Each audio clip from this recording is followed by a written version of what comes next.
Hello, this is N K Mishra and you are watching N K Mishra classes. इस video में आप सीख रहे हैं while, whereas, on the one hand and on the other. इन सभी का प्रयोग हम कैसे करेंगे इंग्लिश स्पीकिंग में, राइटिंग में, या फिर आप राइटिंग इम्प्रूवमेंट करना चाहते हैं, राइटिंग स्किल को इम्प्रूव करना चाहते हैं, तो इस तरह की जो भी वीडियो हो इसे देखकर प्रैक्टिस करना ज़रूरी है। पहले तो आप देखेंगे कि यहाँ पर दो तरीके का सेंटेंस है, एक तो बड़ा वाला और दूसरा यहाँ पर छोटा छोटा सेंटेंस। हम पहले इसी को ट्रांसलेट करके आपको बतलाएंगे, लेकिन उससे पहले सेंटेंस के नेचर को समझना ज़रूरी है, क्योंकि ट्रांसलेट तो हम कर देंगे, लेकिन अगर आप इसके नेचर को समझेंगे तो आपके लिए भी यह आसान हो जाएगा। तो पहले देखते हैं, जहाँ एक और कुछ युवा अपने भविष्य को गढ़ने में लगे हैं, वहीं दूसरी ओर अधिकांश युवा फेक न्यूज़ को शेयर करने में व्यस्त हैं। मतलब एक और कुछ युवा क्या कर रहे हैं, भविष्य को बना रहे हैं, पढ़ाई लिखाई करके इम्प्रूव कर रहे हैं, सेल्फ इम्प्रूवमेंट कर रहे हैं, और दूसरी ओर फेसबुक का न्यूज़, फेक न्यूज़ को शेयर करके दिन भर अपना दिन बर्बाद कर रहे हैं। उसके बाद देखेंगे बड़ा जो सेंटेंस है, जहाँ एक और कोरोना तेज़ी से अपनी पाँव पसार रही है, वहीं दूसरी ओर कुछ लोग अपनी आदतों से बाज नहीं आ रहे हैं और बाहर घूम रहे हैं। तो बड़ा बड़ा सेंटेंस हो गया, इसे कैसे बनाएंगे वो भी बतलाते हैं। लेकिन छोटा छोटा देख लीजिए, जहाँ वह हमेशा झूठ बोलता है वहीं मैं हमेशा सच बोलता हूँ। मतलब आपको ये लग गया होगा कि इस तरह का सेंटेंस में विरोधाभास है, मतलब पहले वाले कुछ अलग है और उसके ठीक विपरीत सेकंड वाले में है। जहाँ वह ईमानदार है उसका भाई बेईमान है। मतलब एक ऐसा लड़का है जो वो ईमानदार है लेकिन उसका भाई बेईमान है। तो चलिए हम पहले ये छोटे छोटे सेंटेंस को ट्रांसलेट करके बतलाते हैं और उसके बाद बड़े वाले पर चलेंगे। पूरा कंप्लीट आपको सीखना है, ध्यान दीजिए, क्योंकि आपसे हम क्वेश्चन भी करेंगे, याद रहे। तो जहाँ वह हमेशा झूठ बोलता है, एक बात आपको याद रखना पड़ेगा, अगर सिर्फ जहाँ है तो वाइल या फिर वेयर एज का प्रयोग करेंगे, ऑन द वन हैंड या फिर ऑन द अदर नहीं करेंगे। ध्यान दीजिए, जैसे जहाँ वह झूठ बोलता है तो चलिए हम लिखते हैं वाइल, ठीक है। और आप चाहें तो वेयर एज भी लिख सकते हैं। मान लीजिए हम लिखते हैं वेयर एज। चलिए ये दोनों में से कोई एक लिखेंगे। वह हमेशा झूठ बोलता है, प्रेजेंट इंडिफिनिट का सेंटेंस है, तो ही always tells a lie। बिल्कुल आसान है। वहीं मैं हमेशा सच बोलता हूँ। तो जहाँ के लिए तो वाइल या फिर वेयर एज हो गया, लेकिन वहीं के लिए क्या होगा, तो कॉमा आपने दे दिया है और इसके अलावा आपको कुछ नहीं करना है, पर बस डायरेक्ट सेंटेंस लिखेंगे हम, क्योंकि वाइल और वेयर एज से ही टोटल क्लियर हो जाता है कि इसके बाद जो आने वाला सेंटेंस है वो अपोजिट होगा, विरोधाभास वाली बात होगी। तो वहीं मैं हमेशा सच बोलता हूँ, तो हम डायरेक्ट लिखेंगे I always speak the truth. बस हो गया। उसी प्रकार हम देखते हैं यहाँ पर, जहाँ वह ईमानदार है उसका भाई, या फिर हम लिख सकते हैं वहीं उसका भाई बेईमान है। जहाँ वह ईमानदार है वहीं उसका भाई बेईमान है। तो चलिए अब यहाँ पर भी हम लिख सकते हैं वाइल, या फिर चाहें तो वेयर एज, ठीक है। वह बेईमान है तो वह ईमानदार है, तो क्या करेंगे, ही इज ऑनेस्ट, और फिर कॉमा देंगे, उसका भाई बेईमान है, तो क्या करेंगे, हिज ब्रदर इज डिसऑनेस्ट। बस बिल्कुल आसान है। लेकिन सबसे बड़ी बात है कि जब हम ये बड़े सेंटेंस को ट्रांसलेट करेंगे तो उसमें कैसे होगा, क्योंकि इसमें और ज़्यादा दिमाग लगाना है। तो चलिए हम इसे भी देख लेते हैं, लेकिन आगे बढ़ने से पहले तो आप इस वीडियो को लाइक कर लीजिए। अगर पहली बार आज आप यहाँ इस चैनल पर आए हैं तो इस चैनल को सब्सक्राइब कर लीजिए और बेल आइकन दबाना ज़रूरी है, ताकि हमेशा आपको नोटिफिकेशन मिल जाए जब भी हम अपलोड करें। तो चलिए शुरू करते हैं।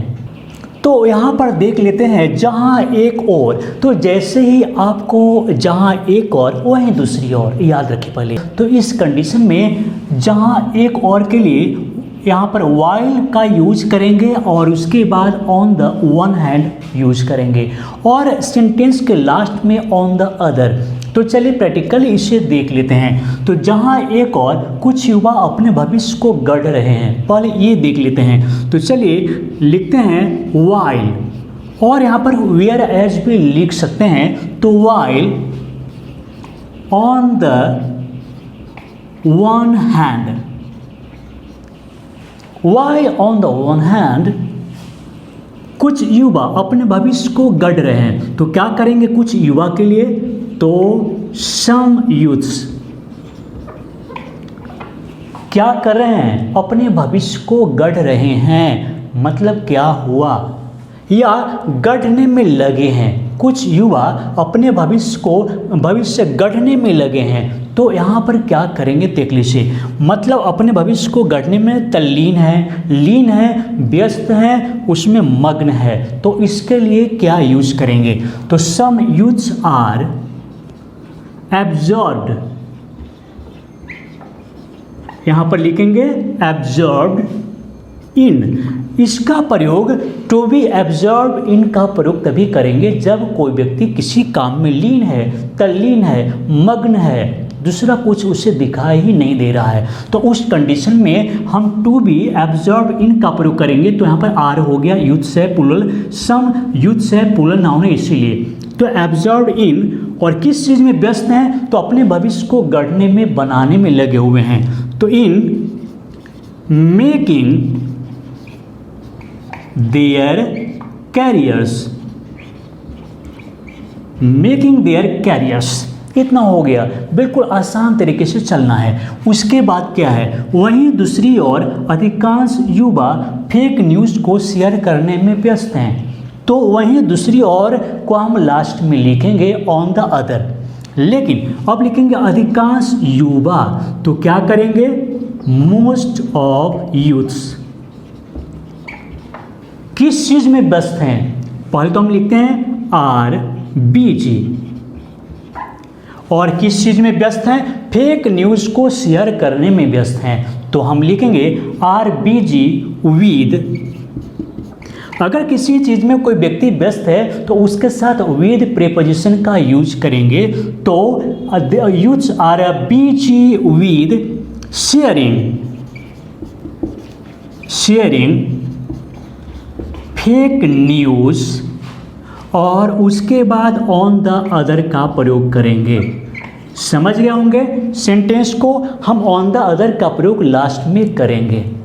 उसी प्रकार और हम देख लेते हैं जहां एक और कोरोना तेजी से पांव पसार रहा है, जहां एक और कोरोना तेजी से पांव पसार रही है, वहीं दूसरी ओर कुछ लोग अपनी आदतों से बाज नहीं आ रहे हैं और बाहर घूम रहे हैं। तो चलिए लिखते हैं, हम इसमें यूज करेंगे वेयर एज। मतलब ये कि आप वाइल का यूज भी कर सकते हैं। तो whereas on the one hand, simple हो गया। कोरोना तेजी से अपनी पांव पसार रही है। तो चलिए लिखते हैं कोरोना, कोरोना इज, और तेजी से पांव पसारना का मतलब है कि फैलना, तेजी से फैलना। तो यहां पर हम लिखेंगे स्प्रेडिंग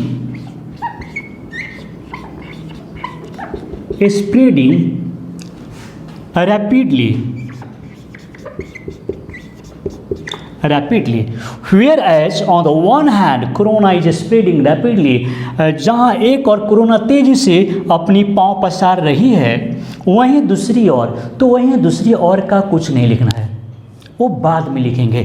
क्या करेंगे? सबसे पहले कुछ लोग, तो सम पीपल, कॉमा देने के बाद दूसरा सेंटेंस, सम पीपल क्या कर रहे हैं? अपनी आदतों से बाज नहीं आ रहे हैं। मतलब some people are not getting out of their habits simple तरीके से, मतलब कुछ लोग अपनी आदतों से बाज नहीं आ रहे हैं और कर क्या रहे हैं, और बाहर घूम रहे हैं। तो हैबिट्स एंड बाहर घूमना, अगर बिना मकसद का कोई बाहर घूम रहा है तो इसके लिए वांडिंग कर सकते हो। वॉकिंग अच्छा नहीं लगेगा तो वांडिंग कर सकते हैं, या फिर रोमिंग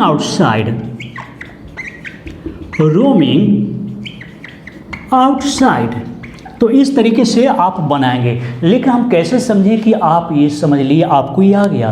तो चलिए इसी तरीके का एक हम अभी लिख करके आपको एक सेंटेंस देते हैं, इतना ही बड़ा, और तब आपको कमेंट करना है, उसे ट्रांसलेट करके कमेंट बॉक्स में बताना है। तो आज का सवाल है, जहाँ एक ओर अमीरी है वहीं दूसरी ओर गरीबी है। तो हेल्प भी आपको करते हैं। सबसे बड़ी बात यह है कि जहाँ एक और, तो ऑन द वन हैंड आपको लिखना ही पड़ेगा, while on the one hand. और एक और गरीबी है चाहे अमीरी है, अगर इस तरह से बोलना है जहाँ एक और अमीरी है वहीं दूसरी ओर गरीबी है, तो अमीरी के लिए आप रिचनेस यूज करेंगे, रिचनेस, और गरीबी के लिए क्या यूज करना है, पॉवर्टी। और एक बात और याद रखना है कि आपको इसमें देयर का प्रयोग करना पड़ेगा, देयर इज ऐसे आपको यूज़ करना पड़ेगा, हम आपको बतला दिए हैं। तो आपको मैं हिंट्स दे दिया हूँ तो गलती नहीं होनी चाहिए। देखते हैं कि अब आप कितना दिमाग लगाते हैं, और अगर दिक्कत है तो इस वीडियो को फिर से देखकर आप समझिए और सही से आप आंसर देने का प्रयास कीजिए। और एक बात और याद रखें कि आप हमारे वीडियो को रेगुलर देखते हैं, क्योंकि आपके कमेंट्स से हमें पता चलता है, आपको हम पहचानते भी हैं, मतलब नाम से आपको हम याद रखते हैं। तो कमेंट करना ज़रूर मन भूलिए मत, कमेंट तो कीजिए। और जब भी आपको वीडियो अच्छा लगे कि इसे और लोगों को भी सीखना चाहिए, तो फिर आप इसे शेयर कीजिए, ताकि और हमारे मित्र सीख पाएँ, बैठे बैठे कुछ नया सीखते रहें। तो चलिए दोस्तों, इस वीडियो को देखने के लिए, लाइक करने के लिए, शेयर करने के लिए आप सभी को बहुत बहुत धन्यवाद।